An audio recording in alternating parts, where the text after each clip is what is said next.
Welcome. Today I'm going to show y'all the fastest way y'all can get through the NBA season to get the VC for the Quest and the 25,000 VC for the FIBA Tournament Championship. Now, if you could look here, I got 626,000 VC. I was down to about 400,000 VC at one point, so I have ran up over 200,000 VC grinding in my career and playing 2K. The only thing I've been spending my VC on thus far is pretty much boost outside of my first my player, but for my second my player, we're going to be ready. Now I'm going to show you where I'm at in my GOAT tiers. I'm already number one. I've won 6 NBA championships. So in this video, I'm going to go for my 7th, and I'm going to show y'all the quickest way to get there. And through the second half of the season, you won't have to play a single game, and I'm going to show you how you can sim through the playoffs in the most efficient manner as well. Now, the quest you can complete while doing this method is the Hall of Fame quest. You can become the GOAT. That'll give you 10,000 VC.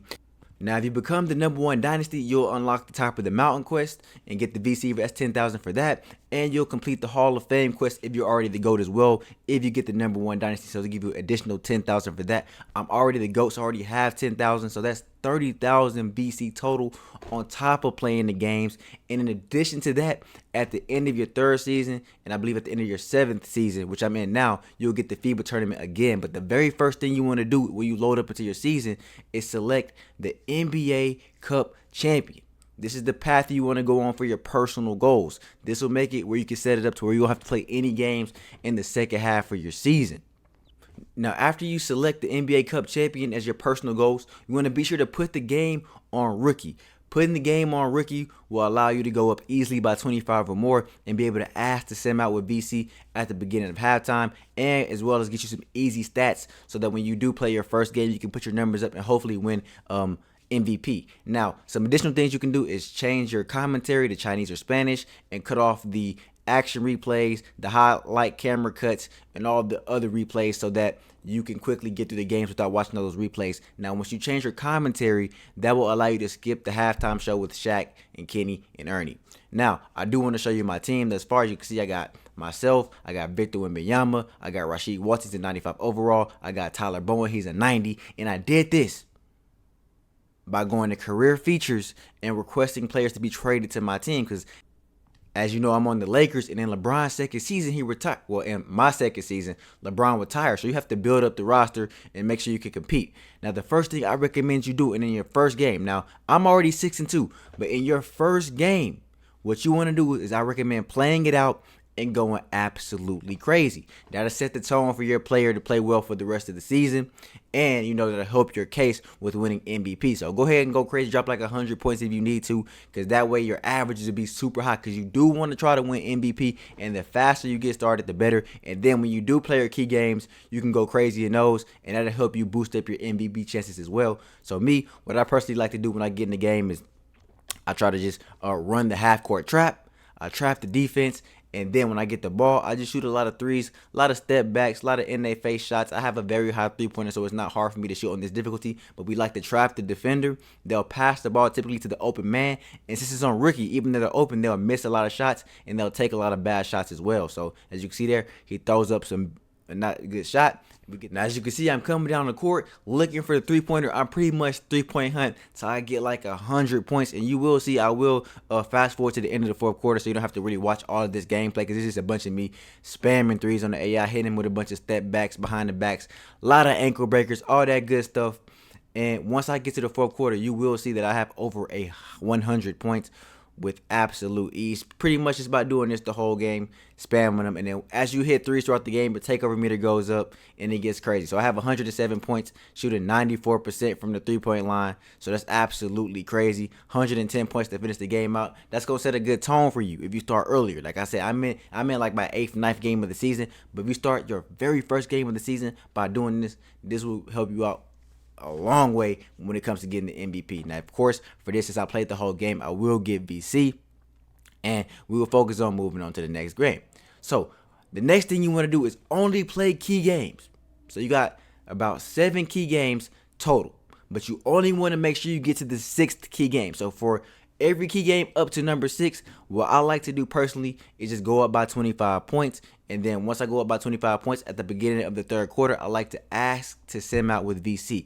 I can ensure doing it this way, you will get VC every single time. Now, if you try to foul your way, if you get 5 fouls in the 4th quarter and you try to play it out, or try to ask for VC when you have 5 fouls, sometimes you'll get 0 VC. So if you do want to try a method where you foul and you play the rest of the game towards the end, like say you get 4 fouls, and then you want to finish the game out in the fourth quarter and play the rest of the game, just make sure you don't get 5, because I've noticed when I've gotten 5, a lot of times I get 0 VC. But I'm telling you, you will be good if you go up by 25 points. And then at the beginning of the third quarter, just ask him out with VC. You'll get your VC every single time. Now, I've done this enough times to know that I've seen that 0 pop up when I've had 5 fouls. So that method is not that good, to be honest with you. So I just want y'all to know, if y'all do get 5 fouls and you want to try the foul out method, then okay. Now, if you just want to foul out the game completely and just get to the end of the season and get your championships, to complete the quest and get the FIBA, you can do that as well. But if you want to get your VC for every game, I strongly recommend just playing these 6 key games, because that's all you got to play. 6 key games, and you'll be in good shape to get your VC and then move on to the next season and move on to the playoffs with absolute ease. So as you can see, I move on to my next key game, do the same method there, but I do want to focus on the 6th key game. The 6th key game is the one where you really have to focus on. That's the one that's the most important for this method. And as you can see there, I'm on number 5. And now I go to number 6. So now I'm on my 6th key game. So this is one you want to pay attention, because for this one, you actually want to change the settings to Hall of Fame, because you want to make sure that your team loses this game, because you do not want to go on and play the 7th key game, which will be like the NBA Cup Championship. You want to lose. You pretty much want to lose. So put the game on Hall of Fame here. You can leave it on 5-minute quarters, leave all your other settings the same, and then when you go into the game, you essentially just want to sell the game. Now, there's numerous ways you can sell the game to lose, but I'm going to tell you the easiest way to sell the game, in my favorite way, because I know some people like to foul. Some people like to commit a lot of turnovers. Me, I did start off doing turnovers, but I don't recommend doing the turnovers. Now, of course, I get to this number 6 game, and I have my takeover meter based off of the quest that I've completed. So now I start off with takeover. So they don't sub me out no matter how many fouls I got. I got 5 fouls. They didn't sub me out for nothing because I have takeover. But that's okay. All you want to do is let your opponent, the other team, shoot a lot of open threes. Hall of Fame, they will straight cash like everything. And then when you get the ball on offense, just throw your teammates grenades. Simple. Run the shot clock down, throw them grenades, get up out the game. It's that easy. You still, I see I'm running the shot clock down. I'm going to throw Suggs a grenade. He ain't going to have time to get the ball off. Shot clock violation. I'm not getting the turnover. And we all right there. Very simple. That's what I would recommend doing. Letting them shoot. Now, let them go with 25 points on me. You can see there. And when it got to the start of the third quarter, I asked to send out with VC, but I did not get VC because I had 5 fouls. So I don't know why, for whatever reason, 5 fouls and 2K in this game will not give you VC at the end of the game. That's pretty consistent for a lot of the things I've tried, but as you can see, for whatever reason, those 5 fouls, you might as well just not even worry about going for the fouls. Just get beat by 25 or more so you can get your VC, and then ask them out in the third quarter and you'll get your VC. So, hope y'all take that note down and pay attention to that. Now, this is an important part of the video as well. I got my 1,000 VC for completing the NBA Cup Championship quest, but you need to dashboard after the end of your 6th game. You do need to dashboard. Once you dashboard, you can load back into your My Career and you'll be good to go, and you will be able to sim to the end of the playoffs without playing another game for the rest of the season. So you're basically getting through a complete My Career season by playing 6 key games, 7 if you could count the first game as well. But that's absolutely fire in my opinion, because I know for a lot of the other methods, you're playing the complete season with all of the key games, because there's a meeting that you get to skip doing this method. As you can see, I go all the way to the end of the playoffs. Now I can hit sim to the next key game, which is, there are no more key games with this method, so it's going to take me all the way to the end of the playoffs. Now, if you're fortunate and your team is playing well and they're playing good and they're very strong, maybe you can sim your way all the way to the finals perfectly. But that's probably not going to happen for you most of the time, because the sim logic in this game absolutely makes no sense. Like, you seen how stacked my team was. We have about 490 overalls. I have Wemby, Rasheed Walton, Tyler Bowen, and myself, which I'm a 99. But yet we're still somehow in the middle of the pack. Now, we will end up a little bit stronger, a little bit better towards the end of the season, but by far, there's no other team in the NBA that has as much talent as my team. And to make it even more interesting, when Victor Wembanyama and Rasheed Walton, they were on the Spurs before I traded for them, both of them. They were the number 1 seed on their team by themselves, carrying. But when they come to my team with me and another 90 overall player, seems like we're in the 5th seed. We're losing a lot of games. The sim logic just doesn't make too much sense. I hope they improve it. But we're still going to get very, very far in the season. As you see, we're 27-18. It's going pretty well. I'm hoping that I just stay out of the play-in. You don't want to get in the play-in, because if you get in the play-in, you may actually have to play to force yourself to win. Now, I have had that happen. Now, if you're like myself, I have been seeing that there are other teams that might be better to go towards, especially at the beginning of my career. Maybe like the Celtics, for example. If you're at the beginning, the Celtics might be a good team. The Mavericks might be a good team. The Lakers, honestly, were a good team my first season. I mean, I went to the playoffs with no problem by Simmons. But even if you have a stacked team at times, that does not matter for whatever reason in the game. So that's just a heads up to you. So that's why it's very important what I'm about to show y'all next when we get to the playoffs. These sim methods are very, very important, because this could honestly maybe help you in the regular season if you feel like you're struggling to make the playoffs and you don't want to play a lot of extra games. Because I know for me personally, in some of my earlier seasons, I had to kind of go in there and make sure that we made the playoffs. So I had to play a few extra games, and that took a lot longer. I'm not going to lie to you, but if you can get a good season where you don't have to play any games outside of your key games, your team is good enough to make the playoffs without you having to intervene, you're in great shape, excellent shape. That's where you want to be. And as you can see there, we at the second seed. We stepped it up. I didn't win MVP still. Like I said, I should have started from the very first game of the season. But Luka only got like 20-something points and 9 assists. I averaged like 36 points a game, and they're just refusing to give me MVP. But the good thing is, Wemby, I believe, won Defensive Player of the Year. I did win the first All-NBA first team, so that does help towards your dynasty goals. That does help towards those if you want to get that extra 10,000 VC. That'll take you a long way.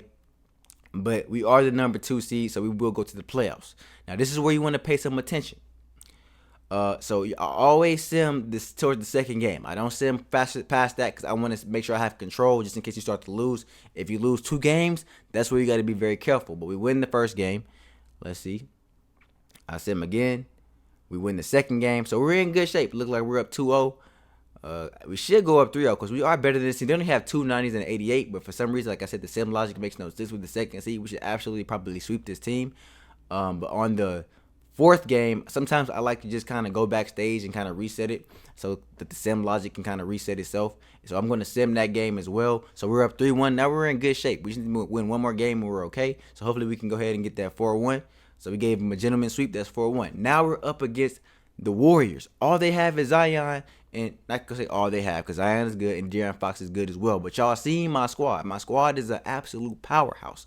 And, of course, we lose the first game. So, that kind of makes me a little bit shaky. Like, man, I really don't want to come in here and play this game. So I'm going to go ahead and go backstage, reset it.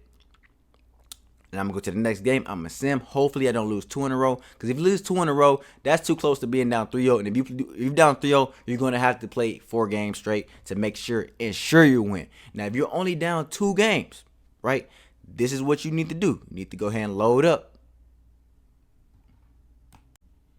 Now, just so y'all know, I ended up going down 3-1 to the Warriors, and I had to play 4 games and win 4 games. So I got up 25 right before the half, and at the third quarter, I just asked to send out those 4 games, and I ended up winning the series. So I had to take over, but I'm going to show you how you can avoid that with this next series. So you don't have to play any games at all, so you can avoid the headache that I had to go through in many seasons. This is a strong method that's going to help you out. So as you can see now, I'm playing the Oklahoma City Thunder. We've already lost 2 games to the Thunder. I don't want to lose game number 3. So this is what I'm going to do. I'm going to go ahead and play a game. I'm going to load a game up. And once you get in the game, you get sim out, right? Once tip off, as soon as they tip the ball off, sim out with VC. If you win, good. If you lose, right, immediately dashboard, because you can just do it again. You know what I'm saying? You can just do it over and over again without having to play. So I won right here. So we in good shape. We won a game. I don't have to worry about playing. I'm in good shape. I strongly recommend loading into the game and then simming out after tip-off if you have already down 2 playoff games. Because if you get to that third, you're going to need to make sure you play for real. So that's just a good note. So as you can see now, the series is 2-2, right? So I'm going to load up into another game again to make sure that I can sim out with no VC. But you're not playing, so it's okay. So, okay, they tip the ball off. I paused the game. I try to sim out with no VC once again. As you can see, we won, so we in good shape. You only have to dashboard if you lose. Make sure you dashboard so that you don't have to go through another season trying to win a championship. You won't have to play any games until you get to the elimination game of the NBA Finals when you're about to win the championship. You do have to load in and play that game, and I advise you to play that game so you can win Finals MVP as well. So we got another W against the Thunder. Okay, so we need to get one more, right? So we load into the game. I mean, technically right here you could try to send out if you want to risk it, but you might have to play the last one. But in my opinion, just go ahead and load in, sim out with no VC. As you can see, we won another game. It's almost as if the sim logic understands that, okay, hey, you have the better team when you load in and sim rather than just when you sim through the game menu for whatever reason. It's like, okay, your team is stacked. Y'all should win. We be killing them. We was smacking the Thunder for real. So this is the way to go. Now, up next, we're going to the NBA Finals, right? Now, guess who we got to play against? The Brooklyn Nets. Now, for some reason, they got a 92 overall, a 91 overall, and another in an 81 overall. We're still more stacked than them. But, of course, the sim logic makes us lose the first two games. Okay, so we know what to do now. We load up into the game right after tip-off, sim out with no VC, right? And just hope you win. Now, if you lose, because I believe one of these I did end up losing, you feel me? Okay, I won this game. So now the series is, we're down 2-1. We're down 2-1. So we need to win 3 more games. We win the championship. And this is not a point of your season where you want to mess up at. So I'm just saying, emphasize that don't fall asleep. Make sure you're paying attention, because this is not the point of the season where you want to make a mistake, let the menu play out, and then you end up like, oh, we lost the finals. Like, don't do that. I mean, that's why it's important to do it when you're down 2 games for sure, because you won't mess up. And once again, here we go. We another game. I send out no VC. Look where we at. We lost. Simply dashboard the game, and it never happened. It never had. It's like it never happened when you dashboard. You load back up in. You don't gotta play. You're gonna be right where you left off. We still down 2-1. It's a beautiful method. It's gonna help you out a lot. It's gonna save you a lot of time. Way more time than it took me through my first 6 NBA championships when I was just grinding it out, asking to send out a BC. Like, you don't have to play like this until you win the championship. This is it. This is it. Be sure to like the video, subscribe if you're new, cut the notifications on, of course, because this is a real banger for you, especially if you don't really like to sit in my career for too long and you just want to get these quests out the way and get the extra 25k VC, which I'm going to show you at the end of the video as well. Now, I load back in, send out no VC. What happens? We smack them 127, 109. The sim logic makes sense when you go to the game for some reason. Of course, they might get a game here and there, but as many times as I've done this, it seems like when I load into the game, the game respects the talent that my team has. So we in good shape. Okay? So next up, I believe we got to win one more game, and then we have our elimination game. So we go up to June 9th. We got another NBA Finals game. Try to make sure we get this W. We get this one, we'll be up 3-2, and then I'll have to actually play the game, which I don't mind playing the game, win the championship game, because I do want to make sure I go crazy and win that Finals MVP. Because, like not playing 5-6 games in the finals, it could go either way with all the talent we have. I mean, like I said, I didn't win MVP of the regular season, but this will help you if you want to be the GOAT, and this will help you with your dynasty tier quest. So as you see there, we got another W. Once again, haven't played a game since my 6th key game, literally. So that's a whole season of basketball right there. I'm telling you how to get through these seasons, and it's gonna definitely help you get through if you want that extra 25k VC, which is a banger. So you can stack that up like that. It's gonna help you get through it very, very quickly. Now, we are in my elimination game, so we may need to make sure we win this game, and we will. So I'll hop into this one, and I will play. So the goal for this one is very, very simple, a method we've already been doing. Right when you get the ball at tip-off, just make sure you go up by 25 points. Go absolutely crazy. As you can see, you cannot sim an NBA Finals championship clinching game. Go up by 25 points and sim out at the beginning of the third quarter. Very, very simple. As you see, I got the ball. We already got takeover, so they're not going to sub us out for no fouls or whatever. It doesn't matter, because when you get that, start off with that takeover, because of those quests you've completed, those personal goals that built the team chemistry or whatnot, you will get this boost, which is a good boost to have. But, it always seems like they give you stuff when you don't need it the most. You know what I'm saying? Like, out of all the times I feel like I want to start the game with takeover, the times I want to get out the game the fastest, they want to give me this takeover boost. So it's okay. So as you can see, we go to this third quarter. We're already up over 25 points. We have a lot of points. We win the NBA championship just like that, 112-86. So just like that, we have successfully got through my 7th season. I got my 7th championship. It's my 7th NBA ring, and I'm getting better and getting through these seasons a lot faster. But this is by far the best method to completely get through a season, to get you all the quests, get the VC for the games, and stack up that VC for everything you need in NBA 2K25, especially if you're making a new mod player. You know what I'm saying? Now, if y'all want me to, I will drop a video. I can drop a video with me grinding it out from 60, showing you how to do it with a 60 overall and a new build as well, because this is my 99 overall build, so it's easy for me to go in there and snap. But if it's on rookie, you shouldn't have a problem. The same rules should apply. I mean, you might need to go to a better team. Like I recommend going to the Celtics, the Mavericks, the Timberwolves, a team that you know can win a championship. I mean, just watch the videos. You'll see what teams are doing well if you sim enough. So, or the Lakers. The Lakers are good early on as well, but you might have to help out a little bit more because you do have to become a starter. But as you can see, I'm going to show y'all how beneficial this is, and the FIBA championship, because I am in my 7th season. So I got that in my 3rd season, and I'm going to get that at the end of my 7th season as well. As you can see, I won another championship. So I will also show y'all that you can put on all your championship rings. I have on 6 of them right now. I will put on my 7th to go to appearance. It's like a little Easter egg if you didn't already know. Once you go to appearance, let me load back up in there. You will be able to go to your the city, and then once you go to the city, you can go to your left hand or your right hand, or right fingers, left fingers. Now I'm on my left fingers. As you can see, I got 5 rings on my right fingers. I got 1 ring on my left finger. I'm gonna add this one to my middle finger, my 7th ring. As you see, I got all 7 of my NBA championship rings on, so I can show those off in the park, in the city, and everybody got to put respect on my players. So that's good to see right there. As you can see, GOAT tiers. I was already number 1, but I moved up to number 3 on the dynasty. Like, so winning those MVPs will help you get to number 1 a lot faster. So that's very, very important if you're actually winning those MVPs and winning All-Star, making All-Star games, and you have players that go into the Hall of Fame and just a whole dynasty around you that'll help you get that a lot quicker. So that'd be an extra 10,000, extra 20,000, and Finals MVP is gonna help the dynasty as well. Even though I didn't win it, Victor won it. So that's like I won 5 out of 7, but hey, it is what it is. I didn't get it this year. I should have went probably even crazier. Now, when you go to your off-season free agency meeting, be sure to go to the same team, of course, because you want to continue to work towards your dynasty. And then once you complete all your dynasty quests, then switch to another team if you want to. Simple as that. Simple as that. But this is the important part that I know y'all want to see here. Since I'm in my 7th season, you will see that I am able to get the 25,000 FIBA tournament and play that. And as long as you win this tournament, doing the same methods I've been showing you, you can ask them. I'm a BC once you're up 25. Once you win the championship, you will get an additional 25,000 on top of everything that you've been grinding, playing this whole season, man. But anyways, I hope you enjoyed the video. Y'all be sure to leave a like, subscribe if you're new, because the notifications on. Until next time, Densky out.